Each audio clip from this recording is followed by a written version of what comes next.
tribulação produz a perseverança. A perseverança produz a virtude comprovada. A virtude comprovada produz a esperança. A esperança não decepciona. A esperança não decepciona. A esperança não decepciona. Pelo Espírito de Deus que nos foi dado. Irmãos e irmãs, paz e bem, nós temos então nosso terceiro dia com este texto da Carta de São Paulo aos Romanos, capítulo 13, versículos de 1 a 7. Hoje vamos concluir então a nossa reflexão sobre esse texto que, como já foi dito, pode, se mal lido, trazer de fato complicações. Os extremismos atrapalham muito a nossa vida, então é preciso compreender. Hoje nós vamos ver algumas indicações importantes para lermos Carta de São Paulo aos Romanos, capítulo 13, versículos de 1 a 7. Iniciemos em nome do Pai, do Filho e do Espírito Santo. Amém.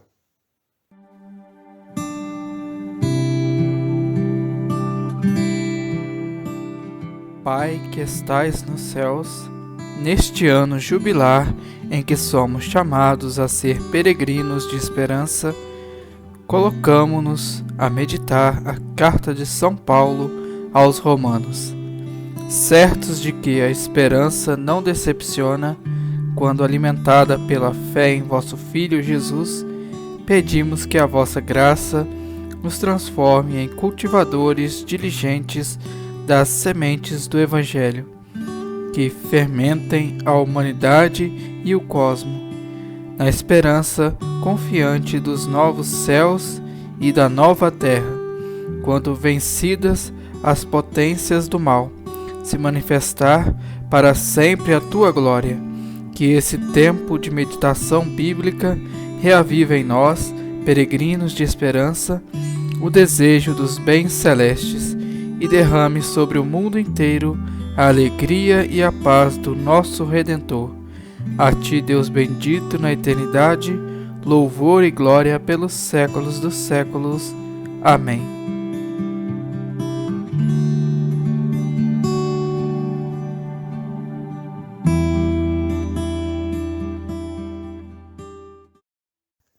Quando Paulo escreveu aos Romanos, o imperador era Nero, e por todo o império pipocavam revoltas e insurreições contra o imperialismo que se impunha pela força das armas das legiões romanas espalhadas por todos os territórios dominados. Para cada povo dominado, os romanos impunham as leis da guerra, arcar com todas as despesas do conflito.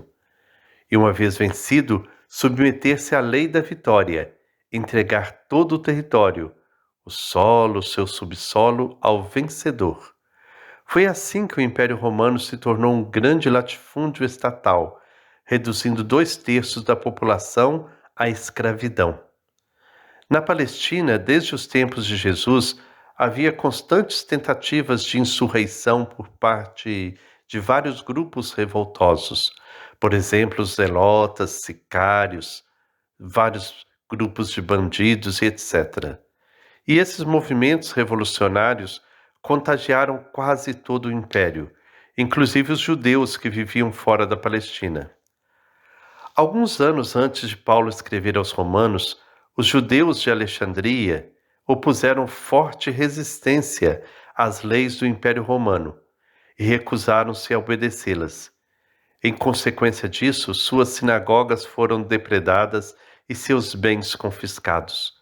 Os judeus foram privados de seus direitos de cidadão e viram-se obrigados a viver segregados, perseguidos e até mortos. Diante dessas insurreições, no ano 49, o imperador Cláudio expulsou de Roma todos os judeus entre os quais Áquila e Prisca, como tentativa de manter a paz e segurança, isto é, a ordem social. Quando foi escrita a carta aos Romanos, esse decreto já caducara. Por isso, Prisca e Áquila se encontram novamente em Roma. O carro-chefe que motivava a revolta dos dominados era a questão das taxas e dos tributos, cada vez mais pesados e sugadores da vida do povo. É fácil entender porque alguns anos mais tarde os cristãos de Roma foram perseguidos e muitos deles foram mortos. Romanos, capítulo 13, versículos de 1 a 7, é um texto político. Basta ler atentamente o texto para descobrirmos sua linguagem política. Fala-se logo de autoridades constituídas, às quais é preciso submeter-se. Sinônimo de autoridades constituídas são o que governam. Opor-se à autoridade é desordem civil, que acarreta condenação. Fala-se de ter medo e de elogio. O elogio corresponde às cartas de louvor que o Senado romano enviava às cidades que se mantinham fiéis à ideologia do império e, sobretudo, arrecadavam em dia os impostos. O texto menciona também a espada, símbolo do poder político que pune os revoltosos. Recorda o imposto direto e as taxas, formas de sustentação do imperialismo. Vamos ouvir novamente esse texto para que possamos buscar compreender a fundo o que ele diz para nós.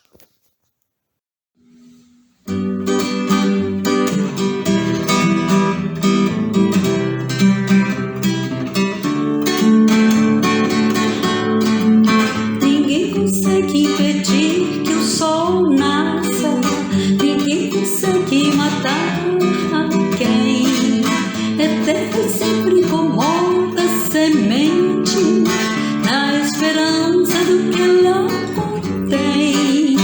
Ninguém consegue apagar este fogo que brota novo a cada anoitecer, pois toda gente que crê e espera é chama que não deixa escurecer. Ninguém consegue deter este povo, ninguém consegue calar sua voz. É de mãos dadas que a gente é mais forte e o futuro já começa em nós. Ninguém consegue impedir que os pobres façam o mundo inteiro transformar. Os poderosos escrevem a história e é pelo simples que ela vai andar.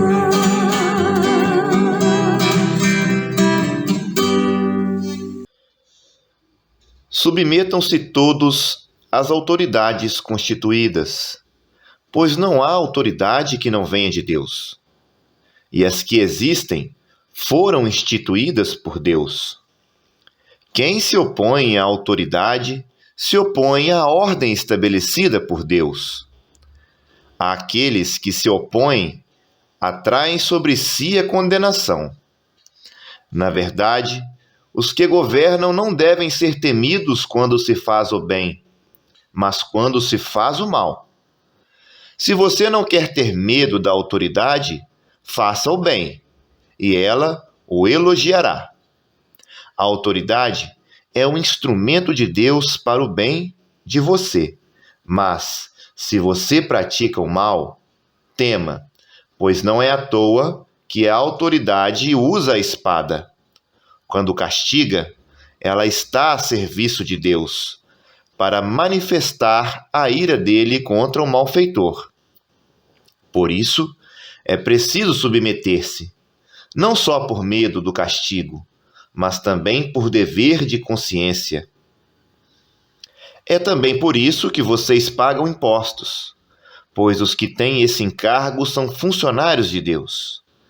Deem a cada um o que lhe é devido, o imposto e a taxa, a quem vocês devem imposto e taxa. O temor a quem vocês devem temor. A honra a quem vocês devem honra. Não se pode ler este texto como um texto que legitima o arbítrio autoritário dos que têm poder. É melhor entendê-lo como uma reflexão sobre o fundamento, a função e os limites da autoridade. Destacamos, portanto, algumas pistas para ler politicamente este texto. Primeiro, Paulo está a par de toda a ebulição social presente no Império Romano. Parece que sua preocupação na carta seja de evitar o mal maior, o que aconteceu na perseguição de Nero no ano 64. Por isso age com prudência. Ele não aconselha os cristãos à retaliação, ciente que pode acarretar duras consequências para o povo. Em outras palavras, ele sente que é iminente um confronto e quer evitá-lo. Segundo, o texto que nós acabamos de ouvir não pode ser lido como um elogio da autoridade ou como uma legitimação do poder absolutista. Pelo contrário, o que aí encontramos é um princípio sobre a função da autoridade à luz de toda a reflexão do Antigo Testamento. O poder pertence a Deus, e Ele o delega para que as pessoas o usem em vista da justiça. Terceiro, não se pode dissociar esse texto do contexto mais amplo da Carta aos Romanos, na qual se afirma que o Império Romano, mediante a injustiça, sufoca a verdade. Isso nós vimos no capítulo 1, no versículo 18. E sobre isso pesa a ira de Deus. Em vez de sugerir que se faça justiça com as próprias mãos, Paulo aconselha deixar a ira de Deus agir, pois é Deus quem vai retribuir. Quarto, em vez de ler esse texto passivamente, ter presente o que Paulo disse antes, lá no capítulo 12, versículo 2. Não se amoldem às estruturas deste mundo, mas transformem-se pela renovação da mente. Quinto, ter presente que não havia para o povo daquele tempo uma alternativa quanto ao sistema de governo. A consciência de que o povo é responsável pelos destinos de uma nação não faz parte dos regimes totalitários nem dos imperialismos. Em outras palavras, cidadania e democracia não constam nas previsões dos impérios. Para o imperialismo, um manda e todos acatam suas ordens. Para nós hoje, o acesso ao poder se dá mediante o voto, que é a delegação que o cidadão entrega ao candidato para que exerça o poder em vista do bem do povo. Paulo não tinha essa possibilidade. Nós a temos. Paulo mostra neste texto, em sexto lugar, o ideal da autoridade, ser diácono de Deus para o bem do povo. E mostra também o que é cidadania, fazer o bem, não o mal, ou seja, empenhar-se positivamente na construção de uma sociedade justa. Sétimo, Paulo não discute a questão dos impostos e das taxas, simplesmente manda pagar para evitar um mal maior. Isso vale para um contexto de imperialismo. Numa sociedade democrática, o cidadão que paga imposto tem o direito de saber o que é feito com o imposto e como isso redunda em benefício do povo. Oitavo, Paulo manda dar a cada um o que é devido. Em outras palavras, mostra o que significa ser cidadão. O imposto e a taxa a quem vocês devem imposto e taxa. O temor a quem vocês devem temor. A honra a quem vocês devem honra. Para Paulo, todos devem a todos o amor mútuo. E esse é o princípio fundamental das relações entre as pessoas no convívio social. Mas há um detalhe importante. Nos escritos de Paulo, com exceção da primeira carta a Timóteo, a honra é sempre atribuída a pessoas e pode ser traduzida como respeito, estima, consideração. Mas o temor é algo que se atribui exclusivamente a Deus e a Jesus. De modo que podemos concluir: para Paulo, deve-se respeito às autoridades, mas é somente a Deus que devemos temer. E esse é um princípio que vale para nós, para o cidadão comum, mas também para as autoridades. Portanto, no versículo 7, temos uma sutil advertência. Mesmo em meio à opressão e exploração ferozes do imperialismo romano, é possível resistir dentro dos limites do espaço e do tempo. Não dobrar-se diante do opressor, pois somente a Deus é que se deve temer. Para usar as mesmas palavras do capítulo 12, versículo 2, não se amoldar às estruturas deste mundo. Nono, Paulo não fala, nesta passagem que ouvimos hoje, de obediência, e sim de submissão. Para nós, a submissão parece ser mais forte que a obediência. Para Paulo é o contrário. A obediência é mais forte que a submissão. De fato, em Romanos, capítulo 6, no versículo 15 e 17, fala de obediência a Cristo. E no texto que estamos aprofundando, fala de submissão às autoridades constituídas. Analisando as duas palavras gregas, tem-se a impressão de que a obediência a Cristo é mais forte do que a submissão às autoridades constituídas. Além disso, a submissão às autoridades constituídas se dá por dever de consciência. É mais uma comprovação de que há uma obediência maior que deve ser acolhida, mesmo em meio à situação de silêncio imposta pelo império. A expressão por motivo de consciência se encontra também na primeira carta aos Coríntios, quando Paulo enfrenta o tema das carnes sacrificadas aos ídolos. Para ele, quem evita comer carnes sacrificadas aos ídolos, a fim de não escandalizar o irmão fraco, fazendo-o perder a fé, nem por isso deixa de ser livre.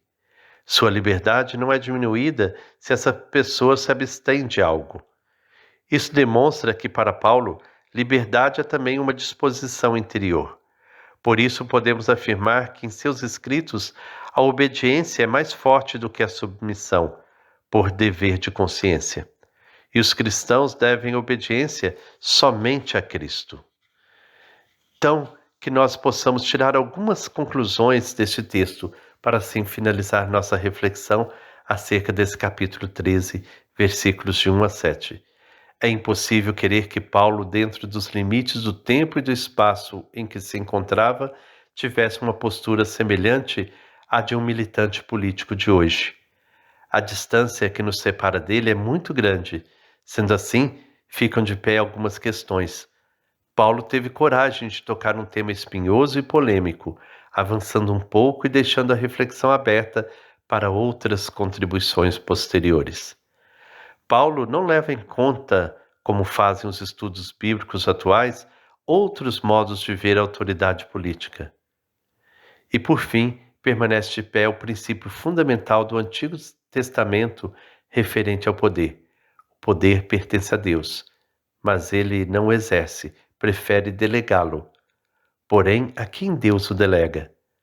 Paulo achava que era as autoridades constituídas, mas devemos perguntar: instituídas por quem?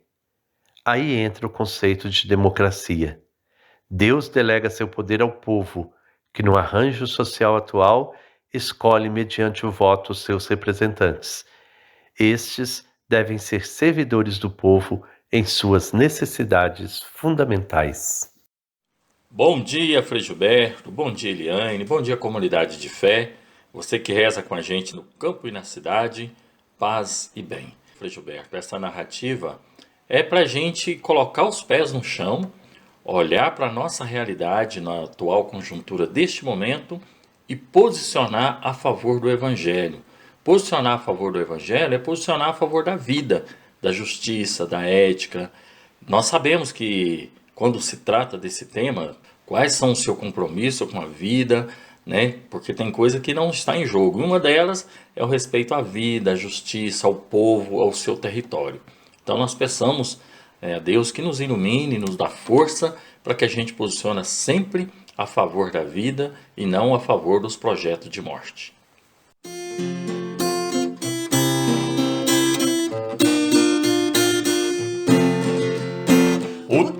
é pesado, eu sei. A fome de pão e de paz. Não é este o país que eu sonhei. Tá demais. Já chega de medo e mentiras, violência e roubo à nação. O sim é só para a verdade, o resto é não. Eu vou por aí com meu canto, abrindo estradas, quebrando encantos, rompendo as barreiras do coração, rasgando mentiras e ilusão. Meu canto é arma, eu sei, e há tempo estou na luta. Meu canto é arma, eu sei, e há tempo estou na luta. Quem disse que a dor é eterna, que o cego não pode enxergar, que a sorte é quem nos governa? Vejam lá, os raios do sol batem forte, a gente já sabe, já vê. A força do amor vence a morte, faz viver. Eu vou por aí com meu canto, abrindo estradas, quebrando encantos,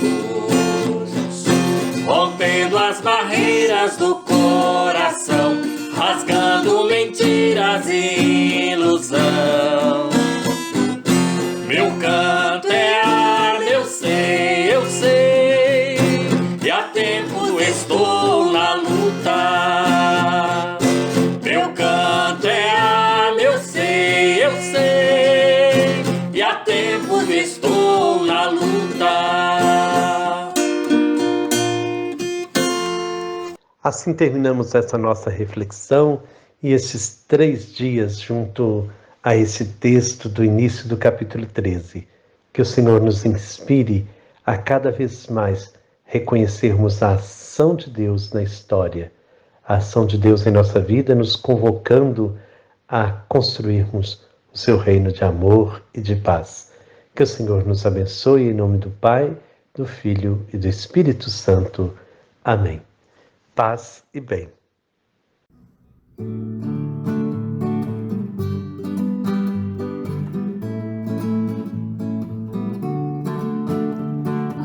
Bíblia é a palavra de Deus, semeada